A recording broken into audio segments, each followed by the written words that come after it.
తెలంగాణలో వచ్చేసారి అధికారం మనదే. ఎమ్మెల్సీ ఎన్నికల ఫలితాలే ఇందుకు నిదర్శనం. విభేదాలు పక్కన పెట్టి కష్టపడి పనిచేయండి. తెలంగాణ బీజేపీ ఎంపీలకు అమిత్ షా ఉద్బోధ. ఎమ్మెల్సీలు కొమురయ్య, అంజిరెడ్డిలకు అభినందనలు. రాష్ట్ర బీజేపీ అధ్యక్షుడి నియామకం ఉగాది లోపట్నే ఉంటుందట.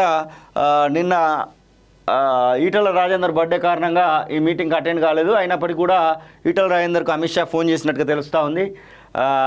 అందరూ ఎంపీలందరూ కూడా ఈ యొక్క సమావేశంలో పాల్గొన్నారు. మనం చూడొచ్చు, ఎంపీలందరూ కూడా కనబడతా ఉన్నారు. ఒకవైపు బండి సంజయ్, డీకే అరుణ, అలాగే కిషన్ రెడ్డి, ఇక్కడ లక్ష్మణ్ కనబడతా ఉన్నాడు, అలాగే ధర్మపురి అరవింద్ కనబడతా ఉన్నాడు, కొండ విశ్వేశ్వర రెడ్డి, అందరినీ కూడా మనం చూడొచ్చు. ఇందులో తెలంగాణలో బీజేపీ అధికారంలోకి వచ్చే అవకాశాలు పుష్కలంగా ఉన్నాయని, ఇటీవల ఎమ్మెల్సీ ఎన్నికల్లో బీజేపీ అభ్యర్థుల విజయమే అందుకు నిదర్శనమని కేంద్ర హోంశాఖ మంత్రి అమిత్ షా వ్యాఖ్యానించారు.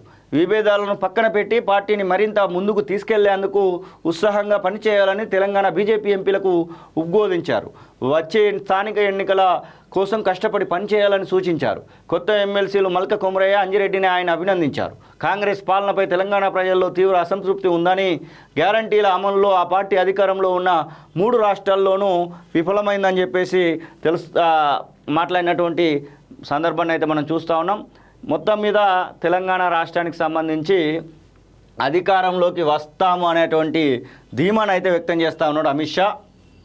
ఇటీవల ఎమ్మెల్సీ ఎన్నికల్లో బీజేపీ నుంచి గెలుపొందిన మల్క కొమరయ్య, అంజిరెడ్డి, మాజీ ఎమ్మెల్సీ రామచంద్రరావును ఎన్వి సుభాష్లతో కూడిన బీజేపీ రాష్ట్ర ప్రతినిధుల బృందం అమిత్ షాతో ఢిల్లీలో సమావేశమైంది. వారితో పాటు కేంద్ర మంత్రి, బీజేపీ రాష్ట్ర అధ్యక్షుడు కిషన్ రెడ్డి నేతృత్వంలోని ఆ పార్టీ ఎంపీలు కూడా పార్లమెంటు భవనంలో అమిత్ షాతో భేటీ అయ్యారు. ఈ సందర్భంగా ఎంపీలు ఎమ్మెల్సీ ఎన్నికల ఫలితాలను అమిత్ షాకు వివరించారు. ఎమ్మెల్సీల గెలుపుతో ఉత్తర తెలంగాణలో బీజేపీ మరింత పట్టు సాధించిందన్నారు. ఎమ్మెల్సీ ఎన్నికల్లో కాంగ్రెస్ పార్టీ సిట్టింగ్ సీటును కోల్పోయిన విషయాన్ని తెలుసుకొని అమిత్ షా ఆశ్చర్యపోయారు. మరోవైపు గురువారం సాయంత్రం తెలంగాణ ఎంపీలు నూతన ఎమ్మెల్సీలు బీజేపీ జాతీయ అధ్యక్షుడు, కేంద్ర ఆరోగ్య శాఖ మంత్రి జేపీ నడ్డాతో ఆయన నివాసంలో భేటీ అయ్యారు. ఉగాది లోపట్నే కొత్త అధ్యక్షుని పెడతారట. ఇది రేపు మాపు అని ఊరిస్తూ ఉంది. ఎవరికి వస్తుందో తెలియదు కానీ, ఓవైపు ఈటల రాజేందర్ అని, ఓవైపు డీకే అరుణ అని, మరొక వైపు ధర్మపురి అరవింద్ అని, మరొక వైపు మాజీ ఎమ్మెల్సీ రామచంద్రరావు అని, ఇట్లా పలు రకాల పేర్లు చూస్తూ ఉన్నాం. బీజేపీ రాష్ట్ర అధ్యక్షుడు నియామక ప్రక్రియ ఉగాది లోపే వెలువడే అవకాశాలు ఉన్నట్టు తెలుస్తోంది. అమిత్ షా, నడ్డాతో ఎంపీలు, రాష్ట్ర ప్రతినిధుల బృందం భేటీ అనంతరం బీజేపీ వర్గాలు ఇదే అభిప్రాయాన్ని వ్యక్తం చేశాయి.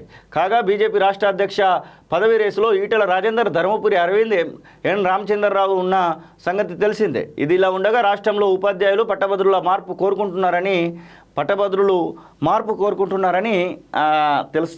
మొన్న జరిగినటువంటి ఎమ్మెల్సీకి సంబంధించి, ఇక ఆ ఎమ్మెల్సీ ఎన్నికలలో ఏం జరిగిందో అందరికీ తెలిసిందే. జీవన్ రెడ్డికి సంబంధించినటువంటి ఎమ్మెల్సీ అది.